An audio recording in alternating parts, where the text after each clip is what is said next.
Hello, everyone, and welcome to Thursday Night Live. We're so excited to have you all here tonight. I am Matt Edwards. Mike, say hello. Hi, I'm Mike Elson, Mike El- and we have a very special guest with us tonight, Elizabeth Benson. Welcome. Thank you so much. Welcome. Hello. And we are here to talk about her new book, Training Contemporary and Commercial Singers. And this is an exciting book. I can't wait to dive in and talk to you all about it. Lots of great info in here. If you don't already know who Dr. Benson is, she is a professor over at Auburn in their musical theater program, and an incredible voice teacher, voice pedagogue, who has spent years studying what is happening in the training of other teachers who teach singers who don't sing classically, how we can all become better teachers for those students, and how we can up their performance and take it to the next level. And so I'm excited tonight to talk about what she's found and share this new book with you. So welcome to the show. And, to start off our conversation tonight, I remember when you were first working on this, but can you talk a little bit about what inspired this book and how this thing got launched into what it is now? Absolutely. Yeah. I think that I was a big fan of Betsy Blade's Spectrum of Voices. I really like Joan Melton's musical theater, training of singers and actors. These books that sort of take you to the inside the teacher's head, and give kind of a snapshot of how they do their thing. And I myself am classically trained. All my formal training is in classical performance. And so as soon as I started teaching, though, I moved immediately into full-time musical theater teaching, and I had to kind of learn how to do all of those sounds after I'd already finished my doctorate. So I would have loved to have this book. So I know I leaned on Spectrum of Voices. I leaned on Joan Melton's book, and a lot of other research and observations and things like that. But I would have loved to have a book like this when I was starting out myself. So that was some of it. I had a great conversation with this amazing pedagogue, Matthew Edwards, and over beers several years ago, the sort of seeds for this book were planted in a really interesting conversation that we had, and it evolved, into slightly a different project over time. But it was definitely through, talking with colleagues and friends, that there was a real kind of buzz, a real demand for something like this in our field. And so I knew that it was something that people, would find useful, more than just me. But that is really where it came from. And then the urgency kind of got turned up a little bit when pop rock started becoming like a huge component of musical theater training. And as I was moving into academia, it was really taking off. And I met Sherry Sanders and, became familiar with her work. And I went, oh gosh, like this is really going to pertain to all the musical theater singing teachers at all of these programs everywhere who come from a variety of backgrounds. But most of us, we're not pop rock singing stars. And so we don't have that personal experience to draw from. And so we've got to find a way in that makes sense for our students. And so more resources, I think, are always better. So that's really where the idea came from. Yeah. Now, when you mentioned it, I was like, please write this. It needed to be written. Right. So talk a little bit, because you've got a great array of teachers. And full disclosure, I am part of this book. I feel very honored to have been selected for it. But, that's the elephant in the room, is my name is in there. But I invited Elizabeth today because I just think it's amazing without me. So that's why we're here to talk about it. But talk a little bit about what you did to find this, because I thought that one of the great things was you didn't just go up just polling your favorite people. You were more scientific about it, right? Yeah, well, I really wanted to avoid my own bias influencing the list of teachers. So I definitely had an agenda that I wanted to make sure to include pioneer pedagogues. So I wanted to make sure all the major methodologies were included, but I also really wanted the next generation of teachers, the folks in my generation and those between. So the pedagogues in the book age range goes from about 40 to 80. And we really have a nice a spectrum, of representation across those decades. So that was really exciting. But I did a survey where it was a 1-question survey where I just asked for, what are the names of notable CCM pedagogues. And I sent the survey to all of the collegiate commercial voice programs that exist, that I got that list from Jess Baldwin's amazing blog. And I contacted all the individual faculty members, all the department chairs and heads of voice, and anyone who looked like they taught voice at those schools, and sent this survey to them. I also sent it to the board of directors or executive board for NATS and the Voice Foundation, APME and MTEA, just so that I could try to get some representation from academia, and also, shared it on Facebook. So there were, it was shared, I'm sure, on Professional Voice Teachers Facebook page, and all of those, groups that get together. So we had a real spectrum of people contributing. And then I took the most commonly listed names, and those were the folks who ended up in the book. Really Got it. So just in a nutshell, and those of you that don't have a copy of this book, so you went out and you asked all the smart people, who are the best voice teachers, and who do you recommend we interview to get a survey of the current contemporary teaching techniques? And then you took all those results, ranked them, and you took the top, was it 26 teachers that Yeah. Okay, great. And then Matt, I know there's another question, but just compositionally, the book itself, can you just explain briefly how you organized, or just how you I know you asked a bunch of questions, but how did you design the overall program for the book? Absolutely. Yeah. Well, I wanted the book to be organized by topic. So, the structure of the book, in terms of the interview responses, is all arranged by question. So I would ask a question, and then you see all 26 responses to that question appear in the same chapter. And for the sort of introduction to each chapter, I'll do a summary of the results, and also have like a long list of resources and recommended reading. So, for example, if the question was, how do you teach breathing? And then we would have a little introduction to the idea of breathing and some of the most common concepts, most common responses. I'll say, 25% of people taught it this way, 25% of people taught it this way. And then here are some further reading you can do on the topic. And then you get to see each response to the question of how each individual teaches breathing with their name. And that is how most of the interview components were organized for the book. I also put in an introductory chapter that I wrote, and then a conclusion chapter. And in addition to sort of the introductions to each chapter, which some of them are pretty long and comprehensive. For the topic of belting, for example, there was quite an introduction to be written for that topic.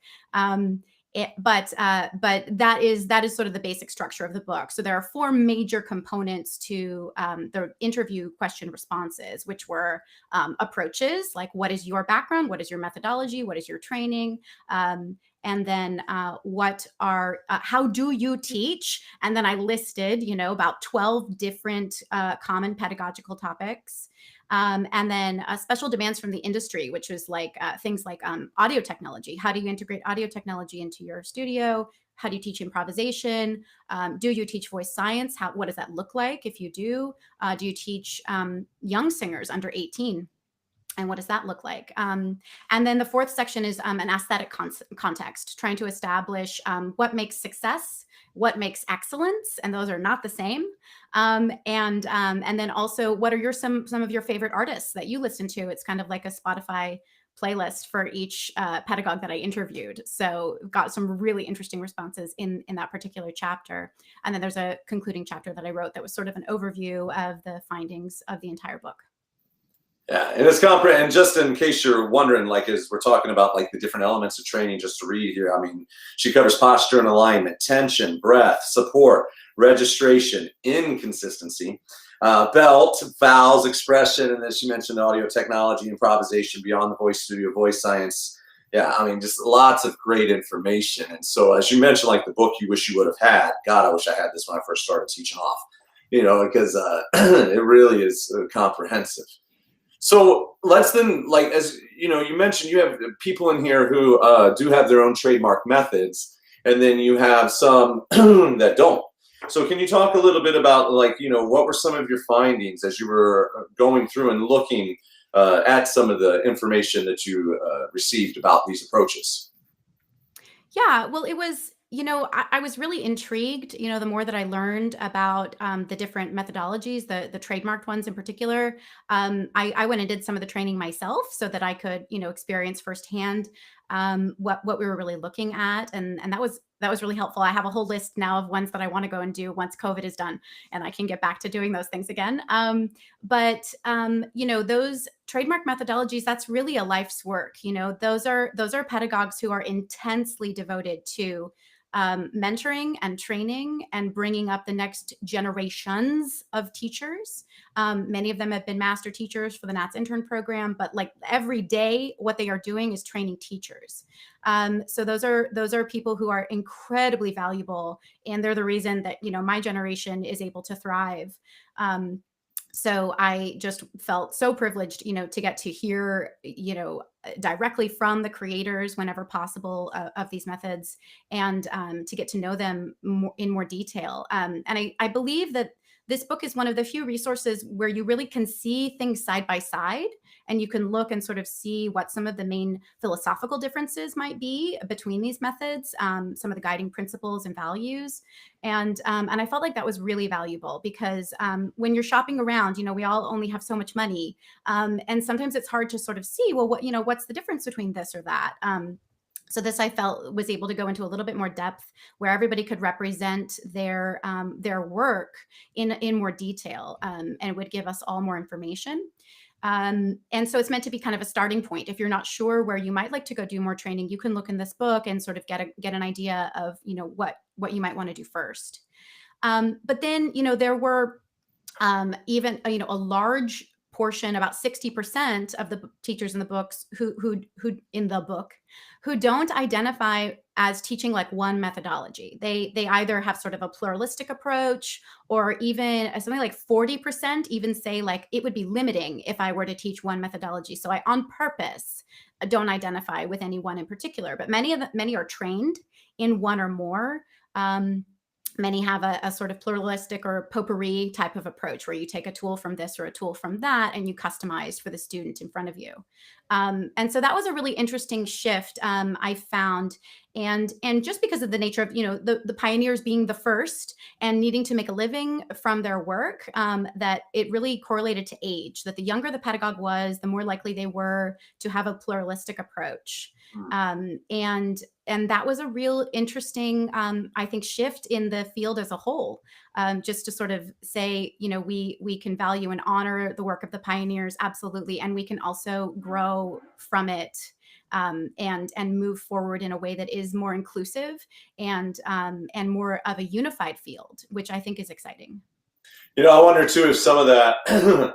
It's interesting that you say that, and I wonder if some of it has to do with academia as well, because some of the, in an academic position, they like to have that more potpourri, pro with everything. But the problem is CCM was shunned from academia for so long, right, that, so since it started outside of there, we, had the teachers who were the trailblazers. So that, to be clear, right, without them, we wouldn't be here today. And I'm fully aware that like this list of people, which includes Elizabeth Howard, Jeannie LoVetri, Lisa Popeil, Seth Riggs, Catherine Sadolin, Kim Steinhauer is carrying on the Estel legacy. Without those, methods leading the way, we wouldn't even probably be here talking about this book. Right. Absolutely. It's great information. So let's get down then into some of these, the training things and what you found. Like we said, you went through posture and breath. So let's kind of maybe just start. We have limited time. We could be here all night, but like, I know. Look at some of the big things like posture and alignment. Like were there any universal ideas? Did you see more spread out thoughts? What were some of the things that you discovered? Yeah, absolutely. Well, what I found to be really comforting is that sort of science-based pedagogy seems to be the norm and seems to be sort of the foundation that we're all building from. So that was really exciting. But beyond that, this idea of, not just taking a sort of pluralistic approach in general to all your teaching, but this idea that everything you teach needs to be customized to the student in front of you. So when I say I'm going to teach posture and alignment to student A, it may be a totally different posture and alignment that I teach to student B, given their unique physiology and anatomy that they might have, height and weight of the person in front of me, their build, their body type, the physical demands of what it is they need to be doing on stage. So there was, again, a sort of manifestation of this trend towards flexibility and customization. So it's all about sort of student-centered approaches that you modify on demand. So there was no like one way to do anything. It was all like, well, we start with the basics of what we know about anatomy and physiology, and from there we customize for everybody in front of us. Yeah, that's great. So were there any commonalities of use of Alexander technique or, Pilates, yoga, any of those methodologies that you saw to be more commonplace than others? No, not in terms of the bodywork modalities. A lot of teachers did refer to them, but what that came up in that shows up in the chapter called Beyond the Voice Studio, which is about like what are the external things you ask your students to do or refer your students out to go and learn about. So something like Alexander technique, there are, I think, only a handful of voice teachers who are certified in Alexander technique, and so that's not something that was very commonplace, in the voice studio. But these sort of collaborative teaching models are also emerging a little bit, where you might have a person in town or at your university that you would refer your student to and say, hey, I think if you were to go work on some Alexander technique, that would benefit you. It always benefits a teacher to know a little bit about a bodywork modality, but that doesn't make them an expert. And most of these teachers are not hesitant whatsoever to refer out. And that I thought was also exciting, that there isn't this idea of master apprentice model where the student has, a exclusive type of rapport with the teacher and all the information has to come through the teacher. And as a teacher myself, I found this to be an incredible relief. I don't have to know everything about everything. Awesome. I can lean on my colleagues. I can lean on the actual experts, refer out, and everybody gets the best of all the worlds. So in terms of bodywork modalities, I found some folks knew more, myofascial release, or, some had some more specialized training in some of these areas. But for the most part, it would come up like with tension, for example, and they might recommend, I think you might want to go see a chiropractor for the TMJ, or have you tried acupuncture? Or, they might suggest things, but they're not going to actually perform the acupuncture in the voice lesson. And thank goodness. True. I don't think I'd be in for signing up for that. No. Although who knows, it may release some things like tension. Yes. Our next part of this, right? And what I love is that you have this big graph that I think probably speaks well to a lot of singers that you're taught. Is that right? Most common tensions are jaw, neck, throat, and tongue. Yeah. Yep. So talk to me a little bit about this section. What kinds of things were you asking, did you find in regards to tension? Yeah, well, it's such an interesting topic because tension, I think, is often sort of immediately labeled as bad. And there is a certain amount of energy and muscle engagement required for singing. There's also a certain amount of breath pressure required for singing, and sometimes it's more and sometimes it's less. But just the presence of tension isn't necessarily a bad thing. And so finding that balance, a lot of teachers drew like a distinction between tenseness and tension, or just the right amount of tension, or excessive tension, or finding that balance, basically. So because you don't want to just feel nothing, because then that's not going to work either. So it's about finding muscle engagement to the sort of threshold level that is necessary to get the sound that you want in a healthy and sustainable way, and then inviting the other tensions to release if they're not helping. So things like jaw tension, doesn't always help. But it doesn't, you have to move your jaw. It's part of the process. So it was an interesting fine line that a lot of folks drew in the discussion about tension. Yeah. I was just reading, I can't remember which book it was recently, but I like the term tensegrity. They're talking about kind of like the Golden Gate Bridge. The structure is there, and you need the tension of the cables to maintain that structure's integrity. Right? I like that word. I was like, is that good? Because even Stanislavski, who's an acting teacher, talked about having to find relaxation, but if you're completely relaxed, you're a pile of bones. And so it is this like tricky thing that we have to navigate. maybe is trickier than breath, which is always a hot topic. Yes. So, what did you find when you asked about that? Breath was so interesting because just agreeing on what we were talking about was not possible. So breath, even just the word breath, is that defined as inhalation only? Or is that defined as inhalation and exhalation? And do we mean exhalation during rest, or do we mean exhalation during phonation?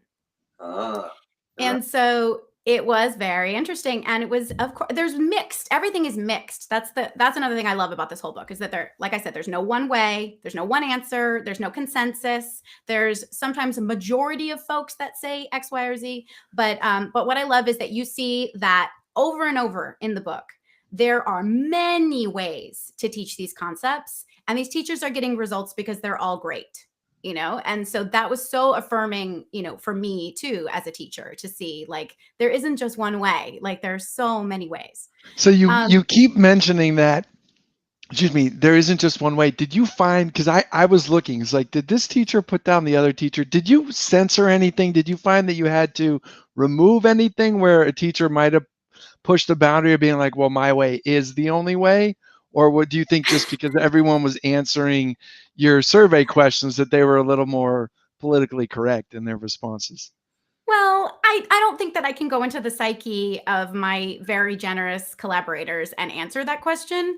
But what I can say is that, the book goes out of its way, to celebrate all the approaches. And that there really is, a reader is welcome to draw their own conclusions, or to go and, better yet, go study these methods and draw your own conclusions about what you think is going to work for you as a singer and as a teacher, and trial and error, figure out what you want in your bag of tricks.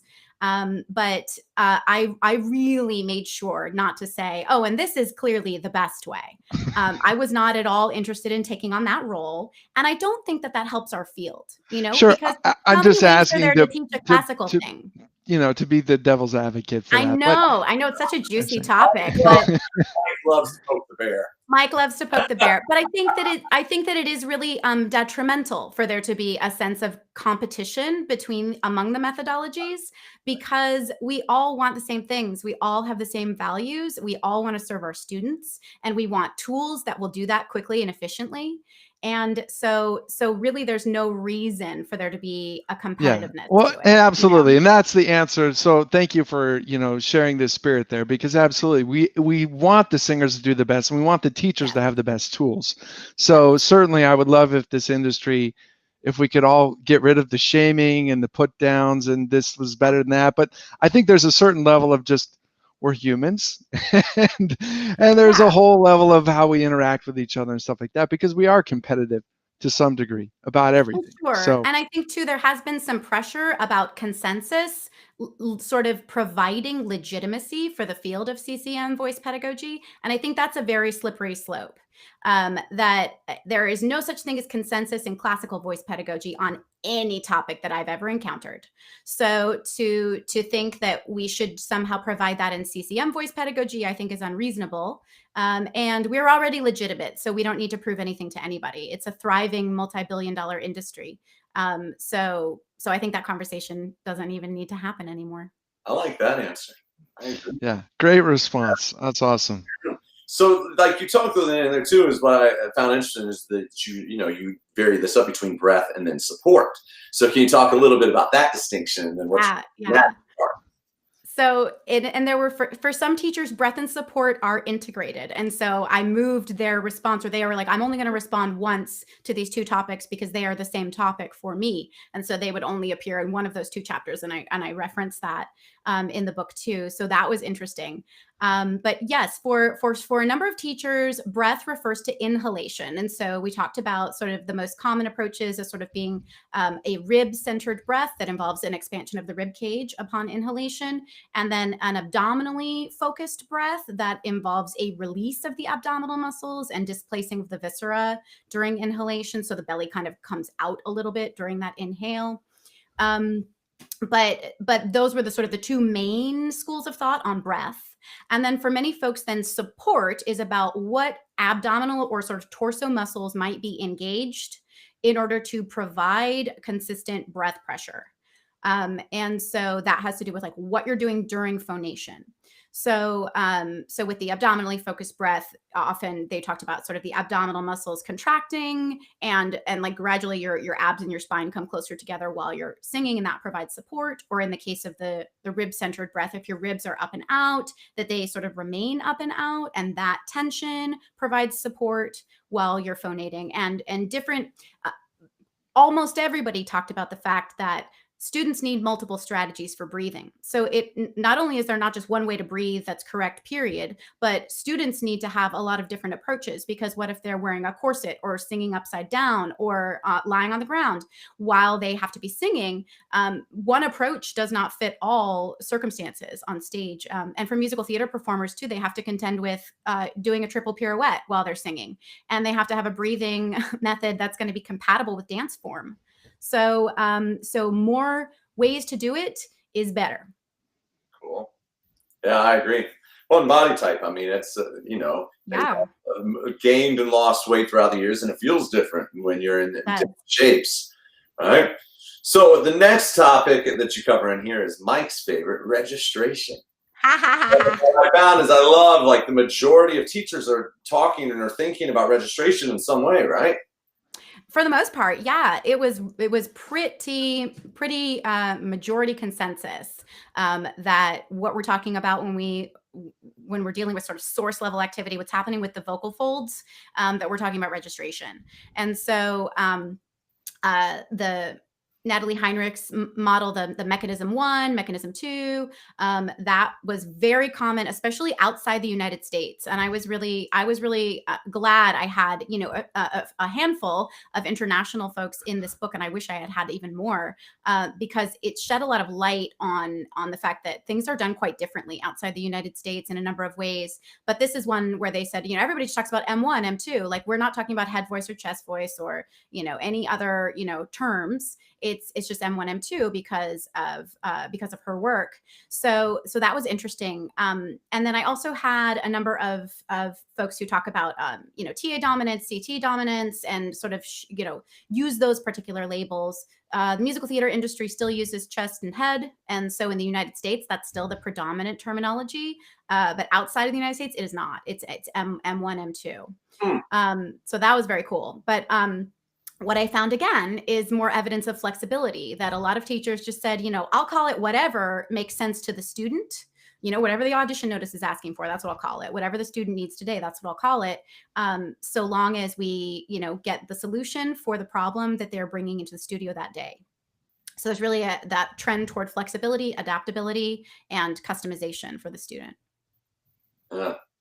That's great. That's interesting with the mode 1 and mode 2 outside of the United States. It's just always seemed to me so sciencey. I didn't know, like, if people would be really using it in lessons. So they're talking, the students are learning how to navigate in their own mind if they're in mode 1 or mode 2. Yeah, it's not mode, it's actually mechanism. And this is a common misnomer because mode is a word that Catherine Sadolin uses in the CVT, complete vocal technique method. And so I do hear people say mode a lot, and I'm always like, are we talking about CVT? What's happening? But it's mechanism is what she calls it in the Natalie Heinrich's paper.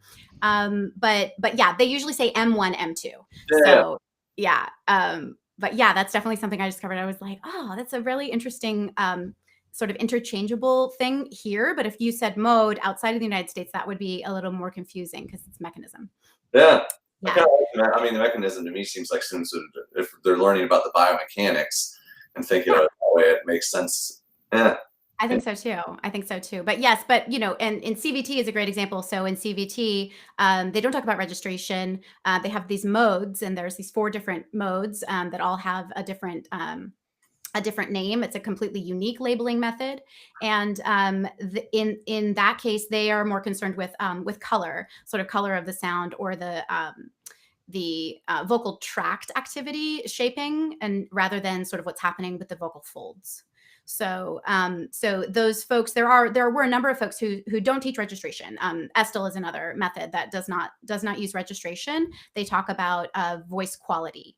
and they have 6 voice qualities that they work with in the sort of mainframe of the model. And that again has to do with, at least in my perception, kind of a combination of vocal fold activity and vocal tract shaping. Interesting. Yeah, that's cool. So talk about this next one. I love how it's named. Can you explain this? Okay. So when I first sent out the survey, it's so interesting how, interacting with my contributors shaped some of the things in the book. But when I first sent this out, I called it consistency. And several people were very quick to point out to me that actually training consistency between registers, that is like making your voice sound the same from top to bottom, is not always desirable in CCM. And that things like a yodel require purposeful inconsistency. And that you would actually probably better serve your students to train both consistency and inconsistency so that they could completely isolate a register and exaggerate it even in the case of a yodel. And then also be able to sort of seamlessly blend if that's the sound that they wanted for that one particular expressive moment. So that is how that chapter got named. Consistency. But yeah, I mean, there's definitely a difference though between classical and CCM approaches. I mean, I spent years trying to get consistency, right? In my lessons, Mike, years. One voice, top to bottom, right? That's what we're going for. Yeah. So to really think about it, I think for a lot of people, that's really flipping something on its head in a way that's very different. And I love that you included that because I don't think that conversation always comes up. Yeah. Belting. I mean, every time we talk about CCM, people want to talk about belting. And so I'm sure you have lots of fascinating information in this section. So much to say. Yes. So much to say about belting.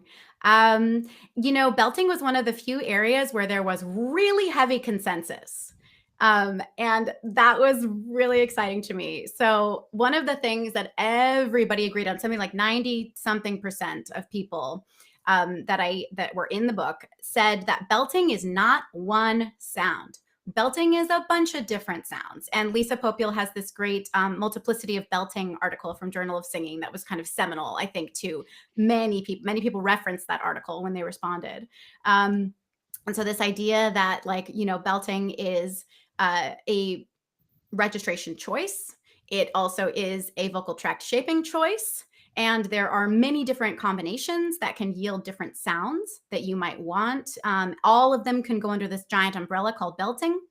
And, we know that casting directors ask for it. Audition notices require it. In musical theater, it's no longer optional. Everyone has to do it, even the sopranos. So this is something that we all kind of have to figure out. And we sort of hear it manifesting in all these different aesthetics in the industry. But in training, I think there's been, a sort of idea that belting is just fill in the blank.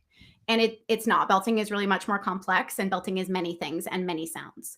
So this was a pretty interesting area. The sort of general consensus seems to be that it's chest voice extended past the primo passaggio, so past E or F4, and for the female voices, that once you get past C5, that there's still belting, but it is not full chest voice, that it's some kind of chest dominant mix that involves CT muscle to a certain extent.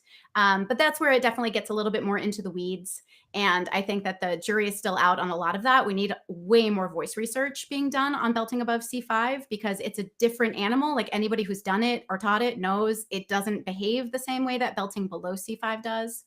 So, and of course, for the gentleman, it's also a slightly different experience with different passaggio points where things transition. But there was at least, some consensus that it looks kind of one way up to about C5, and then it's kind of different after that. So there was a lot in there. I mean, there's different types of singers' voices. I've had some singers that carry what feels like pure chest way up to the stratosphere, never fatigue at all. And then you have others who can barely get anything that sounds even belt-like after you get over that hump. And so I think it varies a lot. And and what I always find interesting is like if I'm talking with a female singer, estrogen dominant singer, that when they go up into that part of the voice, sometimes I'll be saying that's a belt, and they're going, that feels like head voice. And so it's also interesting how even the singers' perceptions can vary. Right. Yeah, a lot in there. We could have Yeah. a whole show just talking about belting. And Oh, I know. Absolutely. so part of that is, I would assume, as you talk about it, some of it may have had to do with vocal tract adjustments affecting vowels. Is that what the vowel section was, or were we talking about other aspects of it? With the vowels, it was really some of it had to do with like vowel modification for technical purposes, but also there was a lot of discussion about vowel modification for expressive purposes, which I just thought was so awesome. And that was kind of a new idea. There's this hilarious video, "How to Hip Sing" on YouTube. I don't know if you're familiar.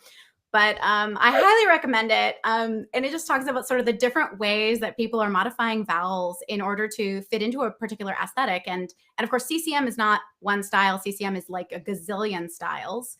But vowel modifying is something that is not always just done for technique. It's often done for expression or for a character or for a persona or a dialect. And so because you have these sort of different forces demanding a vowel modification, it ends up manifesting differently in your training. We're not just looking for like, what's going to give you the most resonant open sound? It's like, under all these circumstances, what can we make work? So it was a pretty interesting chapter in and of itself. And, for the second edition, several of my contributors suggested that I include something on consonants too, because Good point. Yep. percussiveness of consonants plays a really big role in CCM that does not look the same in classical singing, so or even legit musical theater. So that's in store for the future. I say already thinking about a second edition. Oh, like from the beginning, yes, yeah. Yeah, no, yes. So talk about, then you mentioned vowels as being a part of expression. I think consonants are as well, as you mentioned, but what were some of the other things that came up when you asked about that? Yeah. So interestingly, expression was actually placed in aesthetic context at first, in the later section of the book. And so many of my contributors wrote back and said, I really think expression is a part of technical training. Like, that actually is just as important as how to breathe and how to support and how to belt. So I ended up moving it to the section on technique. And it was just so interesting to me. In my own training, I had a lot of great teachers. We always train technique first, and then at the last minute we put in expression. And in CCM, that is just not how it works. So, being expressive is the whole reason we bother obsessing about technique. And so if it's not serving your expressive purposes, then there's really no need to spend time on it. So expression ends up looking like something that is intertwined with every other component. If you are breathing because you're feeling a particular emotion, you're naturally going to breathe differently than if you're just breathing because the doctor says it's time to inhale. So I think that idea that you're always serving sort of a greater expressive purpose with all the work that you're doing is kind of inspirational. If you can get a student, thinking about that while they're worrying about their alignment, they're going to be more motivated. They're going to be more interested and engaged. And so I thought that was a really fascinating shift, even in my own perception of like, what is technique? Technique cannot be absent of expression. That it just doesn't work. They need to be together.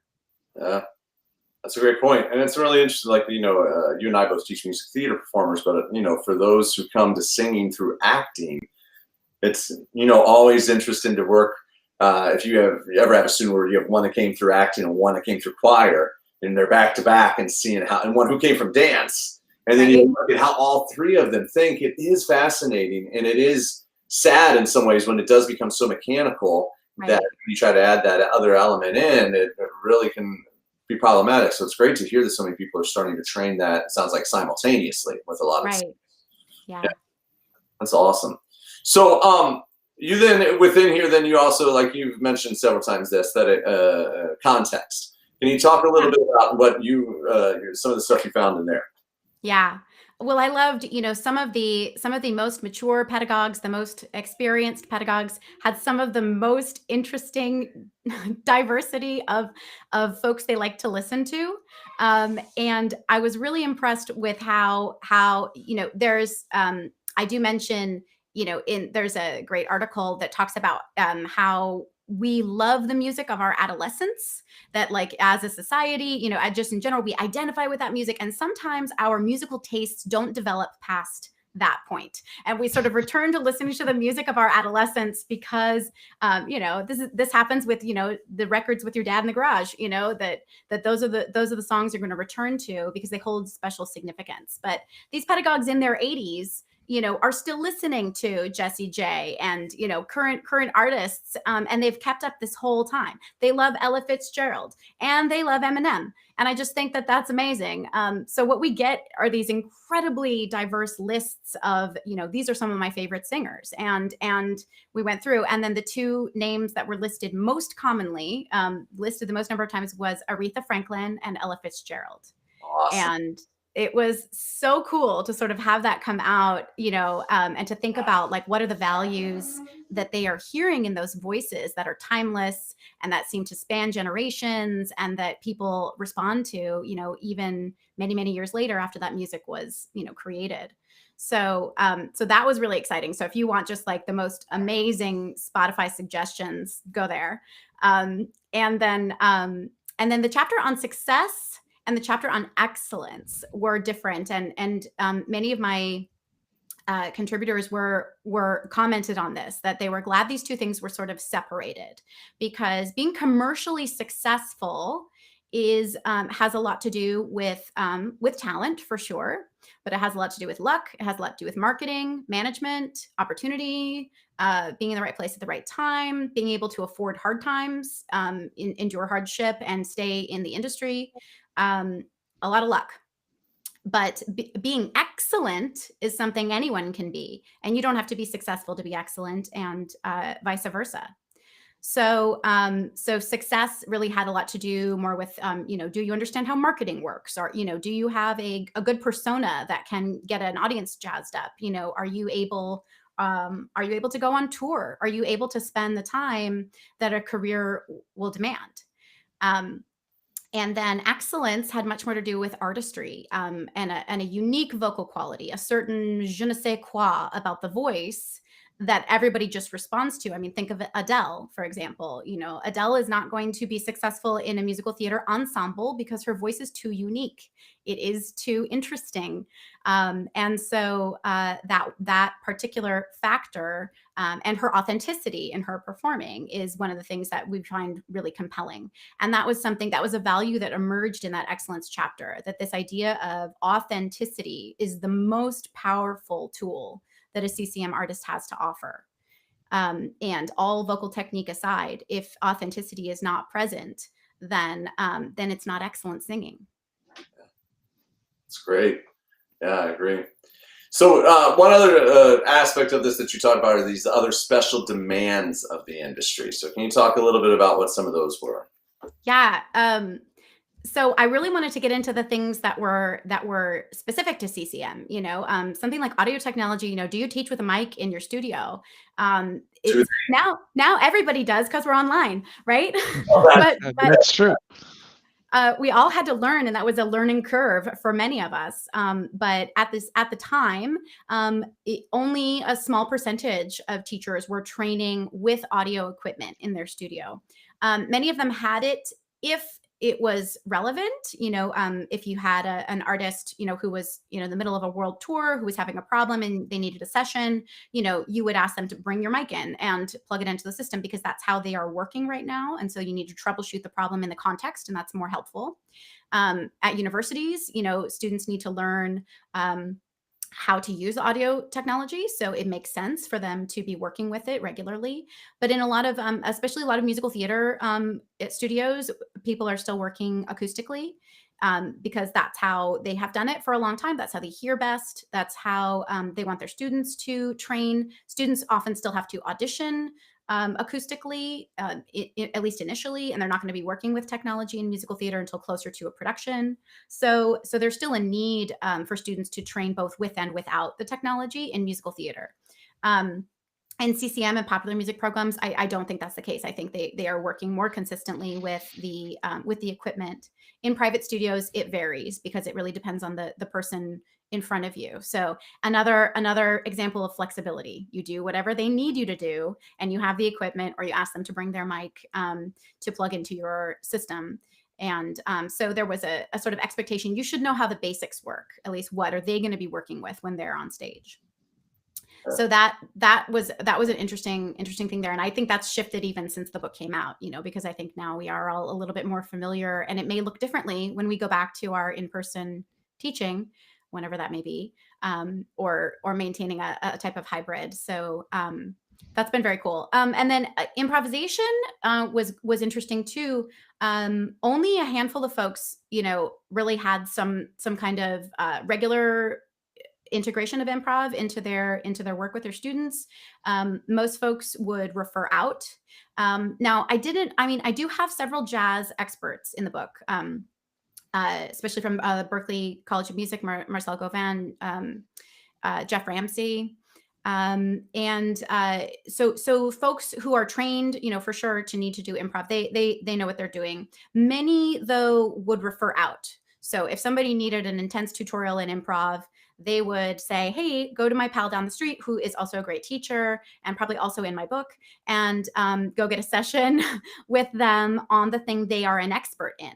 So we're not only referring out for things like a bodywork modality where a teacher, we wouldn't expect a voice teacher to also be a yoga instructor. But we're also saying, hey, some people are better at teaching certain components of voice. And so why don't you go and have the benefit of their expertise rather than me trying to do something that is outside my comfort zone, outside my excellence zone as a teacher? I like that, outside my excellence zone. That's a good way of putting it. Yeah, no, I'm definitely one of those that will refer out. Yeah. Because, I mean, it's like I love to play with it. I teach it as I need to, but I'd rather send it to either you mentioned, Marcel, Jeff Ramsey, Trinice. I mean, so many teachers that just do this day in, day out, and they have. But I mean, every year at the CCM Institute, I watch Marcel teach, and I always take something away. Yeah. And so it's really great to hear other teachers talking about that as well, because I really do think that's the future of our industry. I think so too. Yeah, we're getting to the point, there's so many subspecialties, and I think that, and again, one of the things that's great with the online is it does now that we've all gotten comfortable doing that, I'm hoping that we'll all be using this to do more of that, so that when I say to my students, hey, on this jazz standard, you ought to have a lesson with Marcel, they're so used to online lessons, they just go have their lesson with Marcel. Yeah. So before this, it was a little tough. They're like, oh, an online lesson? But I'm hoping that maybe now that everybody's gotten so comfortable with it, we can see that continue to grow, because I think we could help so many people. I think so too. I mean, I really do. And I think that is an exciting way to offer training to our students. Why don't you go have the best of what there is to offer? Come back and show me what you've learned. And I'd be really excited to hear it, So yeah, a lot of referring out, and that showed up in this chapter too, Beyond the Voice Studio, which is about what are some of the other things you usually recommend your students do or train in to supplement their voice work with you. There's a lot of bodywork modality, a lot of dance training, a lot of sort of athleticism, just maintaining, if you want to dance like Beyonce on stage, boy, you better be in great shape. I try, it doesn't work. I'm a train wreck in a dance class. Well, we got to find you the right dance teacher, Matt, online, right? I still want to learn to tap. When my kids get out of the house and I'm no longer trying to homeschool, I want to tap.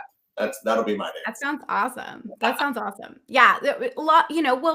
Physical. There's a lot of physical demands in CCM. You cannot park and bark. It's not really an option.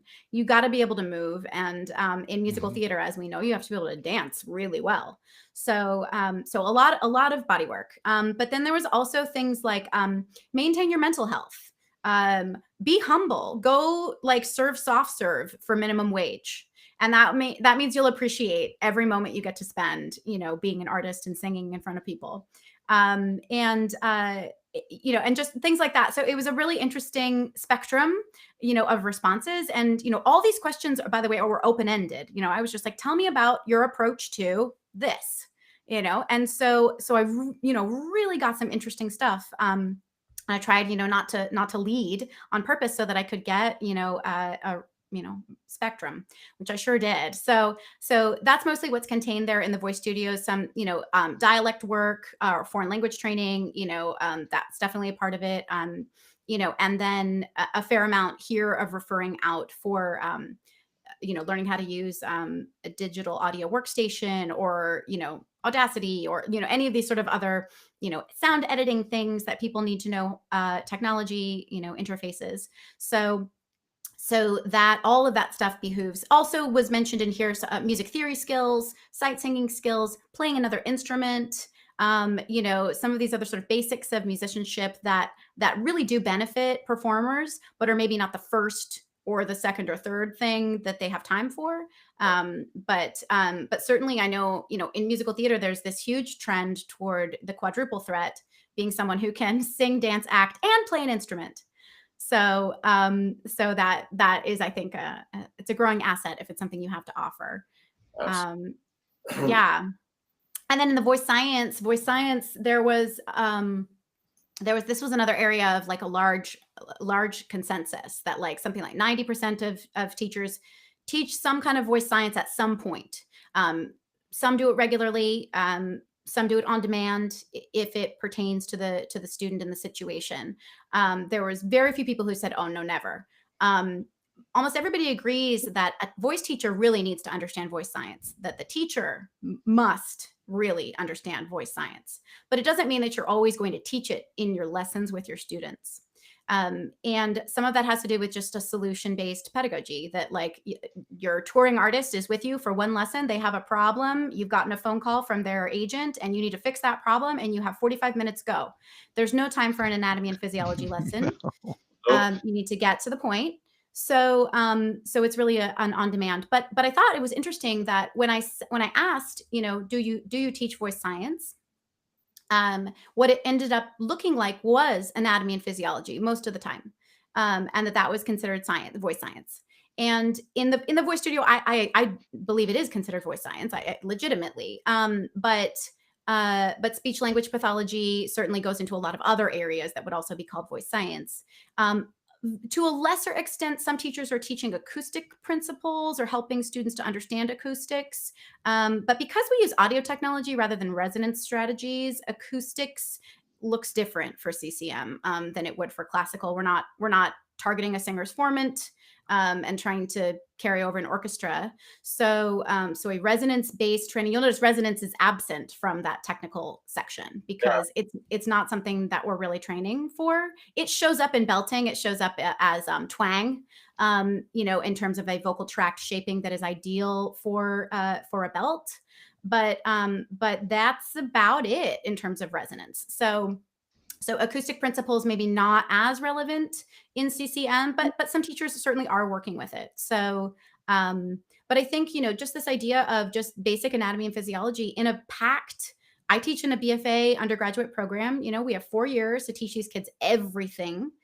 It's hard to find time for a voice science class or an anatomy and physiology class. I mean, I got to shoehorn it in here and there because it's so important and it's so empowering for them to, we're training an instrument we can't see. If you had to learn to play the piano with your eyes closed or the clarinet or the guitar, it would be a lot harder than if you could look at the thing, So I sort of, we all value it. We all know it's important and it's a struggle to find time for it. But it is so helpful. At least you can get on the same page in terms of functional terminology with your students, at least naming the body parts and referring to them. And it does help the students to develop kinesthetic awareness. So that's mainly what that looked like in that chapter. And then the teaching kids chapter was very interesting. That was, most people do. There's a demand, right? There are kids stars in every musical theater show, community theater to Broadway stage. There are kids who need training. They are out there. They are belting Let It Go at the age of 9.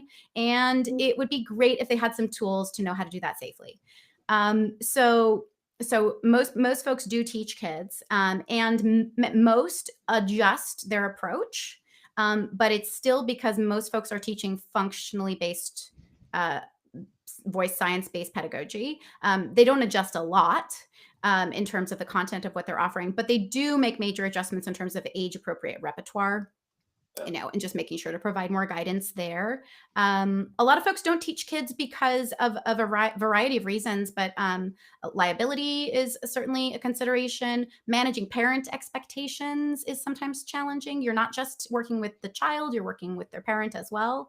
Some folks are very opposed to the idea of child labor and this idea that we would promote, you know, as voice teachers, that we would promote child labor in any way. And so there's some sort of, you know, political resistance behind, you know, being any part of it at all. So it was really, really an interesting chapter with a lot of very impassioned responses. And I appreciated seeing that spectrum, you know, that it's totally fine to not teach kids if you disagree. It's totally fine to teach kids if you agree. And you can sort of see what changes people make to make room for the kids in their studios. I imagine a lot of it probably has to do too with geographical location, because I imagine the kids trying to sing in LA and New York have very different goals than the student trying to sing in Tip City, Ohio. Right. You know, and so, you know, it's a much different demand. So I didn't think about that, but that is interesting with the child labor, because they do take advantage of some of these kids in these cities if they can. You know, they're definitely not thinking about that student's long-term mental health, as we've seen time and time again. Britney Spears meltdown. Absolutely. You know, they don't necessarily always look out for them. Right. So, I mean, just packed full of great information. What are some of the big takeaways? After reading this, I mean, this is years of work, right? You said, what, 3 years? Yeah. Yeah. I mean, it was years. Yeah. So after all these years of work, what are some of these big takeaways from this? Well, you know, several of the things I've mentioned already, you know, there's so much that we agree on. There's so many core values that we share, that this, you know, this idea that, you know, different methodologies exist kind of all sort of parallel to each other, I think is not the graphic that we want. I mean, I feel like we're all in a big giant circle, or maybe a bunch of Venn diagrams.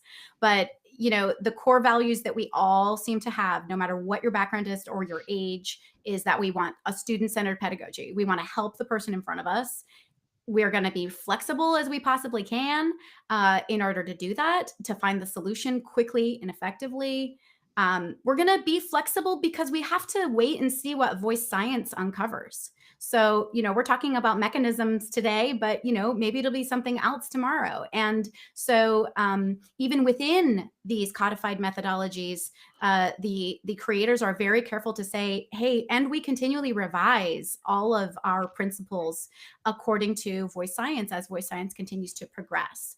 So you can be flexible both within a methodology and if you have a more pluralistic approach. People are into separating taste from technique. So teaching a singer functionally has nothing to do with whether or not I personally am going to listen to, you know, maybe hip hop, for example. I do like hip hop, but I can teach a student how to make any sound, heavy metal scream, for example. I personally am probably not going to do that because I'm just not into it. But I can teach a singer how to do it safely and effectively, and it doesn't matter whether or not I like the music. My aesthetic preferences have no place in the voice studio. So taste and technique are really separated. It's about serving the student. This idea that we refer out, you know, that we engage with our colleagues and that we demonstrate to our student that a collaborative model could benefit them more than just me. That's a great thing for everybody. And this idea that we are sort of a service-centered industry, that we are here for the student. And it is our responsibility as teachers to do everything we can to make sure they are successful. And that doesn't involve my ego or my tastes. It involves me being curious and engaged and excited about my community and all of the new tools that are coming out, you know, as we're all staying up on voice science.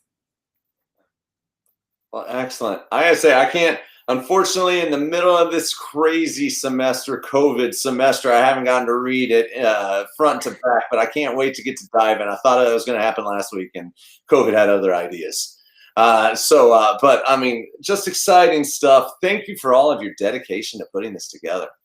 I mean, this is definitely a labor of love. I mean, years Years was. together. It was. But I mean, but I have to say, it was like a whole new doctorate for me. I mean, it was a whole new level of education. If I think of it that way, that was my doctorate in CCM voice pedagogy that I just did. And you're reading my dissertation now. So What's your first dissertation? it was my first dissertation was on the art songs of Tom Chiapullo. Oh, wow. So Change. it Yeah. is, but you know what? He was theater music influenced. So I came back around full circle to my music theater roots, which is, you know, how I came into music through middle school and high school. So, but yeah, it was an incredibly interesting and unexpected privilege to learn from everyone else and to try to synthesize these ideas, and especially I felt so good that so many core values emerged and that I could say with confidence there's so much that we agree on, and so many values that we are all holding on to and all working toward. And it may look different, you know, in a different studio to yours, but at the end of the day, we're all here to serve our students, and I think that that is the most exciting thing about unifying our field. Absolutely. And if that's the thing that we can give the world from this generation to the next, wouldn't you love that? Because at my schools, the voice faculty were at each other's throats a lot of times. And the Yeah, infighting, and my introduction being a voice teacher is you're supposed to be against other people. You right, know, not everybody, because I had some really amazing teachers, but some of the other teachers too as well. But there was rivalries at some of my schools. I had absolutely, several absolutely. institutions. And you know, I would love to see a future where we're all opening our doors to our colleagues and we're all learning from each other, because it takes a village. And let's be real, it's more fun. It's I way more fun. It's more fun to work with your colleagues and to pass students around. It's enjoyable. So, you know, hopefully people will take us up on that and pick up this book and start thinking about how they can come into the sandbox and play. Absolutely. This book, it's I'm like Matt, I'm still working my way through it, so I don't want you to think I've read the whole thing cover to cover. But there's so much great information from the pieces I have read.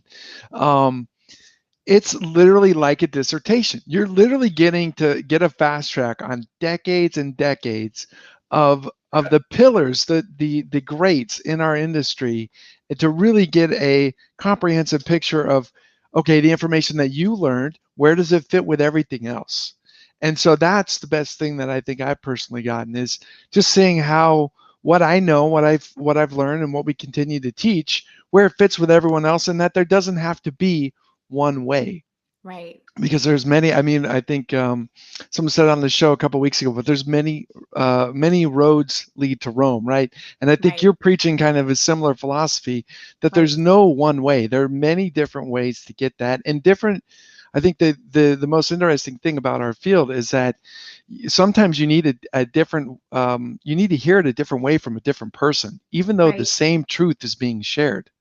And right, I think that's the most interesting thing, is that the level of how you connect with people is also the variable that's not something you can see. Just like you can't see your instrument, well, you don't exactly know where you are and the person you need to receive that from. So I right, think it's great to have all this in one place where you can really get a comprehensive view of all the different approaches and compare, contrast, and build your smorgasbord, if you will. right. I like that. So you can have a bigger tool chest. So Yeah, I just commend you on your absolutely. work, years of work that you did, decades of work from other pedagogues. It's just great. Absolutely. Decades and decades of life's work is contained in those pages, and I'm so thankful. So, Absolutely. Absolutely. I think you summarize it with it being a privilege. And so I hope that this book is one of many that you, as a pioneer now in our generation, lead many others to take a similar approach and to just build this community up so that we can have a great arsenal of teachers in America and internationally that are helping contribute and support one another so that we can build just the best singers possible. Because right. nowadays we need music and enjoyment and communicating and sharing that more than ever. So just thanks for coming on, Elizabeth. Really appreciate it. Oh, thank you for having me. This was so fun. I love you guys. I watch a lot of your live streams, or I catch them later, and it's just I'm a big fan of the show. So I'm Oh, so happy to be here. we're glad that you can make it. So, thanks for being here. If you're looking and you want to check out her book, I've dropped the link in the comments section, so you can jump on over there to Amazon, pop it in your cart, pick it up. If you want to learn more about Dr. Benson and her work, be sure to go over to her website, ElizabethAnnBenson.com. And I look forward to finally finishing that. And even more, I look forward to having another beer together in a real conference in person whenever we finally. Me too, Matt. Awesome. I know, I said I was looking at my CV earlier this week, and I was looking at all the fun places I got to be with other teachers, and thinking, "Wow, this is probably why it just feels such a different year. We're really out together, and it's Hopefully next summer. Hopefully next summer. We're hoping for it. All right. Well, thank you everybody for tuning in. As always, you can tune back here every Thursday night, 7 p.m. Eastern Time. With more special guests coming up. I know Edry Means Weekly stopped by tonight. She's going to be coming by on the show and finally be on here to interview and talk about her approach to teaching different vocal styles. And we have a lot of other great teachers lined up as well. And keep an eye on the voicelessons.com Facebook page, where we will post the upcoming guests. And on the nights we don't have a guest, we always have our live Q&A, where we take questions from singers. And we give singers ideas for how they can apply evidence-based voice pedagogy to their their training, to try to overcome any barriers, roadblocks, and we always welcome singers to pop in and ask questions live. So until next week, be sure to jump over, check out this book, and we will see you next week for our live Q&A, I believe is what's up next. So good night, everyone. Good night. Good night.